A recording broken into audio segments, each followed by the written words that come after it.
I've got a special treat for you today, toddler socks. The designer is Tom Swindler, otherwise known as the Sockinator. With his permission, I've adapted this for Kiss Loom knitting. Today's project is Tom's cabled toddler socks. These little cuties. We're going to use the Kiss FG2 loom, number 3 yarn, and using it, I get 6 stitches, 8 rows per inch. And we will use 36 pegs. Tom originally wrote this pattern for another brand of loom that gets 6 stitches, 10 rows per inch. So we'll be making some slight alterations in the pattern. You can download a free copy from the Kiss Looms knitting group on Facebook. Only members can get into the group, of course, but if you're going to be knitting on Kisses, we want you to join us. The hole in my cardboard square is 1 inch square, and it's a great way to make certain that you understand the gauge you're truly getting. I showed how to make this in another video. You may or may not have end pairs on your loom like this one. Doesn't matter, though they are very helpful. But whether you have the little short ends that came with it or these, do follow my example in setting up. Not only do you want 36 pegs, but you want one end sticking out on one side because you'll have surplus pegs, and the other on the other side. That means when you come along with your loom tool, hooking the stitches, you have clear access. I'm right-handed, so this setup works for me. You would want this sticking out on the left and the other one sticking out on the right if you were left-handed for maximally clear access. I'm going to begin casting on with the double E-wrap by dropping the loop on the first peg. And I'll confess something to you. I have a little quirk, and it's made more prominent by working behind a camera. I like to cast on in the direction you see me going, starting at the left and working counterclockwise, so I start moving to the right. I like to knit in the other direction. It really doesn't matter, whatever works for you. But the double E-wrap cast on is what you see me doing. 2 snug loops around a peg, bottom loop over top loop, tighten up. Repeat. 1 loop, 2 loops. Bottom loop, over top loop, pull snug. So let's all do that all the way around the loom. Cast on complete. Now, because I am going to start going back this direction, and I just came this direction, the first stitch that I knit will be the last one that I already knitted. And to prevent that from making a bump, I'm going to behave just as I would if I were working a short row. Wrap the adjacent peg. When I go to knit that peg over, I will treat this as a single stitch. So my misdeeds will be hidden. Row 1. This is row 1 of the cable pattern. It establishes the pattern by purl 3,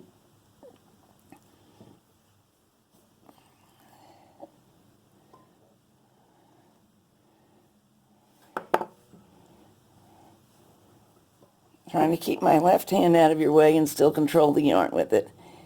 So I'm a little slow, but that gives you a chance to see what I'm doing.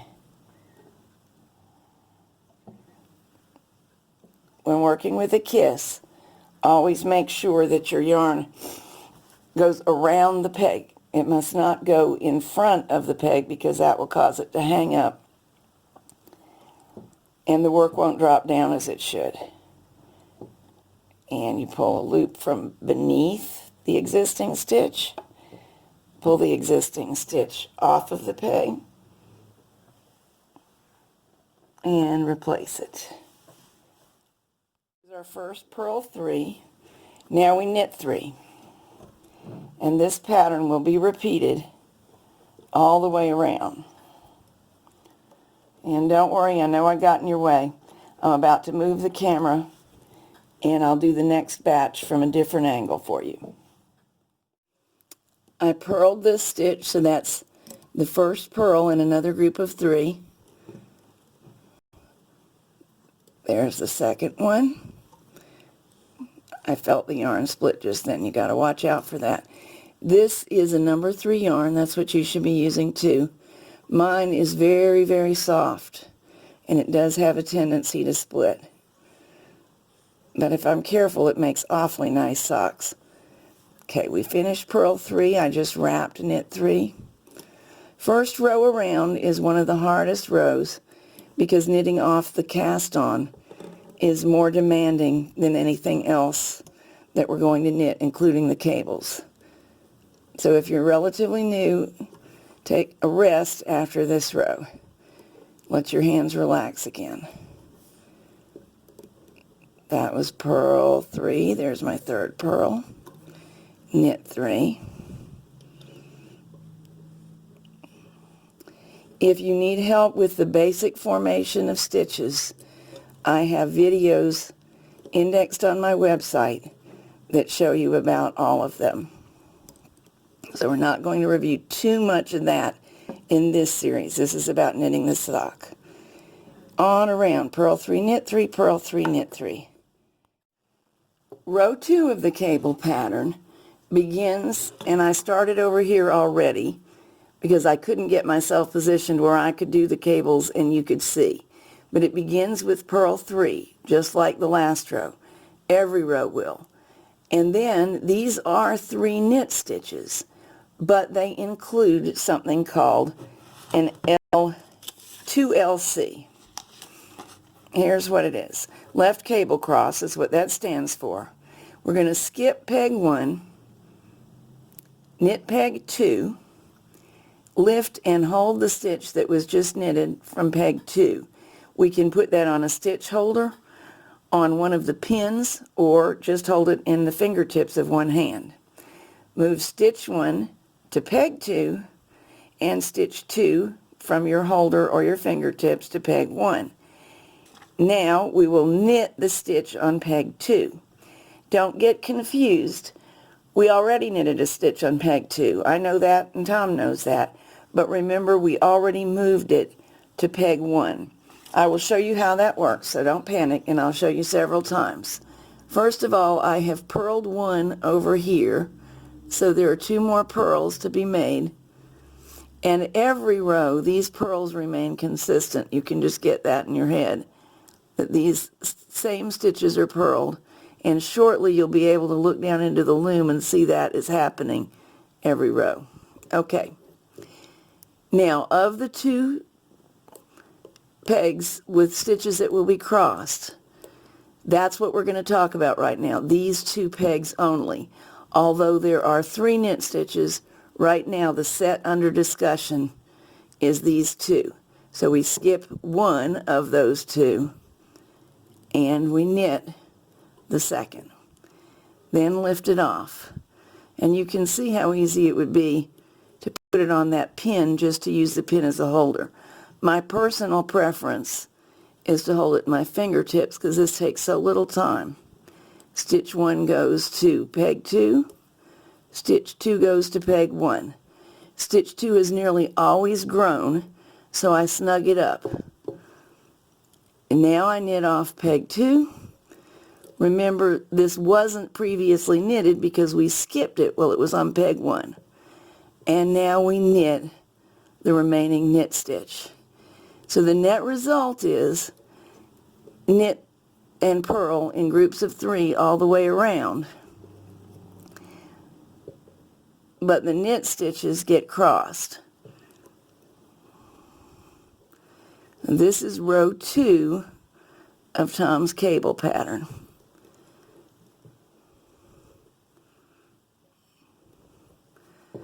All right, let's do it again. LC2, left cable cross of 2 stitches. Skip 1, wrap 2, knit it, lift it off, move 1 over, replace 2 on 1,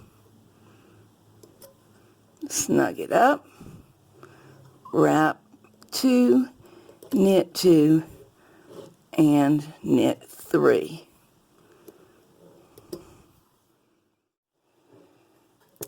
I went around the end again, and I've just finished purl 3, so we're ready for our knit 3 with the left cable cross on the first 2 of them. Skip 1, knit 2, lift it, move, cross and replace, snug up, and knit, knit. This is not a way you will have seen me doing cable crosses before, because it's not my usual way. And following somebody else's pattern not only is challenging for you, it's challenging for me and everybody else. Took me a minute or two to get used to this. But it turns out it's an excellent way, and it's very well described in Tom's pattern. So just give yourself a chance to get comfortable with it if it's not what you've done before. Read carefully word for word and you will get it. One more time. These are the 2 pegs. Knit the second one, having skipped the first one. I'm going to show you an alternate method of holding this. If your fingers will not get with the program as I've been doing it so long I cannot tell if that's actually hard or not. It's not hard for me now. But just lift stitch 2 onto a bobby pin or any other similar thing. A safety pin can work. An official stitch holder from the knitting store can work. You can use a cable needle, but I find them actually rather awkward for this little project. Now the same thing's been accomplished that I have done with my fingertips on the other demonstrations. And we're around. And if you lose track, you have a cheat sheet. It's your yarn tail. That's where I started. Row 3 is like row 1. Purl 3, knit 3, purl 3, knit 3. No cable crossing all the way around. So let's all do that. We're ready for row 4, but before we do it, let's take a close look. These are the columns of 3 knit stitches. There's one column of 3 knits, there's another, and they go all the way around, of course.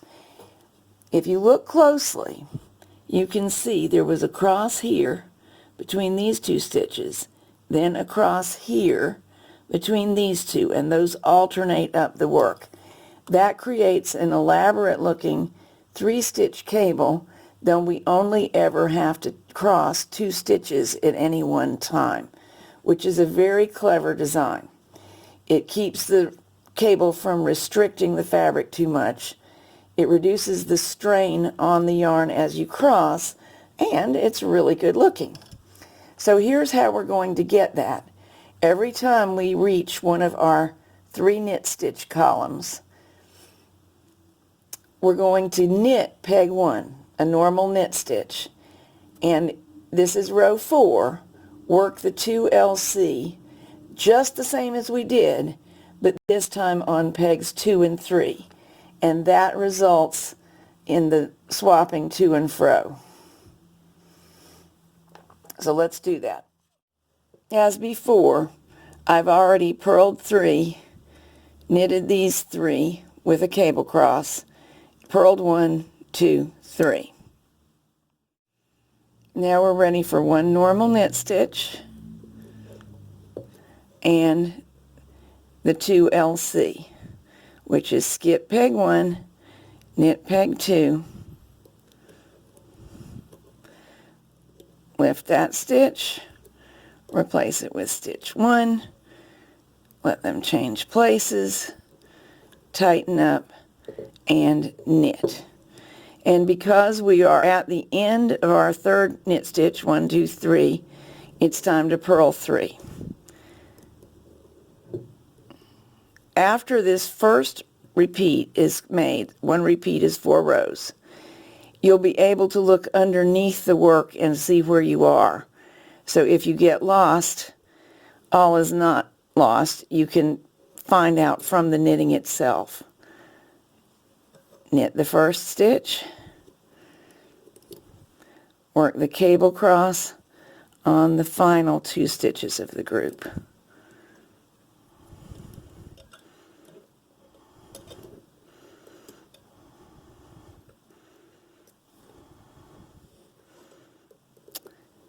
And on around like that. I'll purl 3, do the 3 knits with the cable cross on 2 and 3, and on the around, just as always. We're looking down underneath the loom now, and already you can see the first cable cross on one side of the 3 stitches and the second on the other side.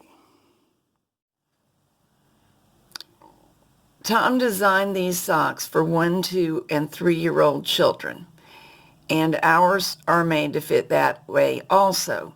But because he has a row gauge difference in the pattern based on the different loom that was in use for the design, he made the sock top a total of 5 repeats of these 4 cable rows, or 6 or 7 for sizes 1, 2, and 3 years. In the Kiss version, getting 8 rows per inch, we only need 4, 5, or 6 cable repeats to get the same length of sock top. So here is what you will be repeating either 4, 5, or 6 times. These 4 rows. Row 1, purl 3, knit 3 all the way around, repeating the purl 3, knit 3 pattern. Row 2, purl 3, left cable cross of 2, then knit 1 all the way around. Row 3, purl 3, knit 3 all the way around. And row 4, purl 3, knit 1, and work the cable cross on the final 2 of the knit stitches all the way around.